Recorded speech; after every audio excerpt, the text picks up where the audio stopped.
E aí, tudo certo? Hoje, bora falar de um assunto que é tipo a base de tudo em qualquer auditoria de qualidade: o planejamento. E a gente não vai falar de qualquer planejamento, não. Nós vamos pegar a norma oficial, a NBC-TA 300, aquela norma brasileira de contabilidade, e destrinchar ela todinha. A ideia é pegar esse documento que parece super técnico e transformar numa conversa, em algo que faz sentido no dia a dia. Para começar, uma pergunta bem direta. Alguém se arriscaria a construir uma casa sem ter uma planta, sem um projeto? Acho que não, né? Imagina a confusão. Ia ser material errado, parede no lugar errado, o orçamento indo para o espaço.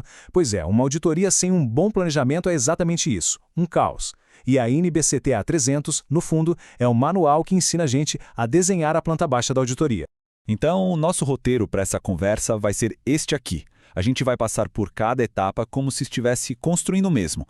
Vamos começar entendendo a ideia da planta baixa, depois como se analisa o terreno, aí vamos ver a diferença entre a estratégia e o plano de obra. Depois, como montar a equipe, como ter um plano flexível e, claro, como deixar tudo bem documentado.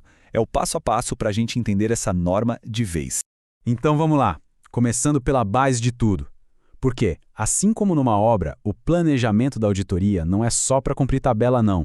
É o que sustenta o trabalho, é o que garante que tudo vai sair direito, de forma inteligente e eficiente. E o mais legal é que a própria norma, logo no item 2, já explica o porquê de tudo isso. Pensa bem, com um planejamento a gente consegue dar atenção para o que realmente importa, para as áreas mais arriscadas, consegue identificar problemas antes que virem uma bola de neve. E mais, ajuda a montar o time certo para cada desafio e a ter certeza de que o trabalho está sendo bem direcionado e coordenado. Resumindo, é o planejamento que tira a auditoria do modo salve-se quem puder e a transforma num processo sério, organizado. Certo, mas antes de sair desenhando a planta, o que um bom engenheiro faz? Ele vai lá e analisa o terreno, né? Em auditoria, a lógica é a mesma. Existem umas atividades que vêm antes de tudo, que são essenciais para preparar o campo para o planejamento de verdade. E a norma, lá no item 6, deixa isso bem claro. São tipo 3 verificações básicas. Primeiro, a firma de auditoria dá conta do recado? Tem gente e conhecimento para encarar esse trabalho? Segundo, está tudo certo com a parte ética? A independência está garantida? E terceiro, o combinado com o cliente está claro para todo mundo? Só depois de ter um sim para essas 3 perguntas é que se pode, de fato, começar a planejar. Beleza. Agora a gente chega no coração da NBC-TA 300. É aqui que a gente entende que o planejamento, na verdade, se divide em 2 partes, que são diferentes, mas andam juntas: a estratégia e o plano. Para ficar fácil, imagina assim: a estratégia é o desenho conceitual do arquiteto e o plano é o projeto técnico detalhado do engenheiro. Primeiro vem a Estratégia Global de Auditoria. O item 7 da norma diz que ela define o quadro geral, ou seja, a visão de cima. Ela responde perguntas como o que exatamente vamos auditar, quando isso vai acontecer e qual é o rumo que a equipe tem que tomar. É a visão do todo, sabe? O grande objetivo do projeto. Aí, na sequência, vem o plano de auditoria. Esse, como diz o item 9, é o detalhe do detalhe. Ele vai descrever o tipo de procedimento que vai ser feito, quando vai ser feito e qual vai ser a profundidade de cada teste. Se a estratégia é a maquete do prédio, o plano é a planta de cada sala, com a medida da janela, o lugar da tomada, tudo bem especificado. Olha só como fica clara a diferença. A estratégia diz o que a gente vai fazer e por quê. Já o plano entra no como, quando e quem vai fazer. É simples, um não vive sem o outro. A estratégia dá um norte e o plano é o mapa detalhado para chegar lá. Eles estão totalmente amarrados. Mas na prática, como é que se monta essa estratégia? O apêndice da norma dá umas dicas ótimas sobre isso. O auditor precisa entender do negócio do cliente, se rolou alguma mudança importante na empresa, quais são os prazos e o principal, onde é que o bicho pega, onde estão os maiores riscos. Cada resposta para essas perguntas ajuda a desenhar o tamanho e a direção do trabalho.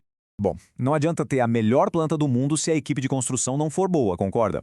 E é por isso que a norma também se preocupa muito com as pessoas envolvidas no planejamento. E aqui tem um ponto que é chave. Lá do item 5, planejamento não é trabalho para iniciante. A norma exige que o sócio responsável pelo trabalho e a galera mais experiente da equipe participem ativamente. E o motivo é óbvio, né? É para trazer a experiência, o feeling de quem já viu muita coisa. Isso deixa o plano muito mais forte e inteligente desde o início.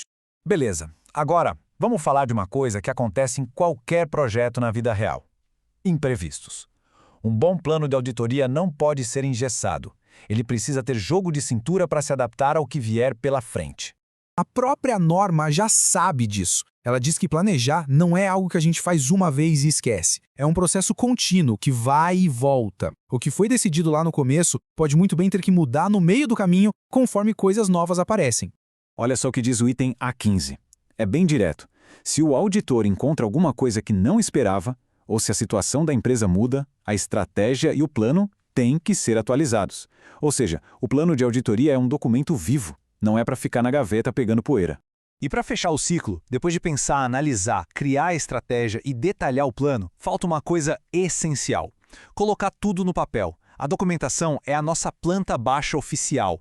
É o que garante que todo mundo no time está falando a mesma língua.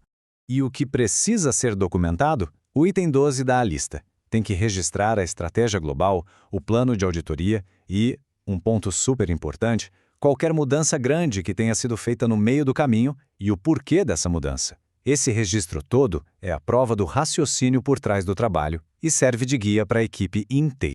E aqui vai uma dica de ouro, que está lá nos itens A11 e A21, principalmente para quem lida com empresas menores. A norma não é um monstro, não precisa criar um documento de 500 páginas. Numa empresa pequena, às vezes um memorando simples, bem objetivo, já resolve e documenta a estratégia. Está valendo. Isso mostra que a norma é inteligente, ela se adapta a cada realidade. Então, para a gente fechar, o espírito da NBC TA300 não é criar um plano perfeito à prova de falhas, porque isso não existe. O objetivo é ter um processo, um método de trabalho que seja organizado, inteligente e profissional. Porque, no final das contas, um bom plano não é uma garantia de que tudo vai dar certo. Mas não ter plano nenhum, isso é quase uma certeza de que tudo vai dar errado. E aí está o valor de ter uma fundação sólida. É isso. Valeu por acompanhar.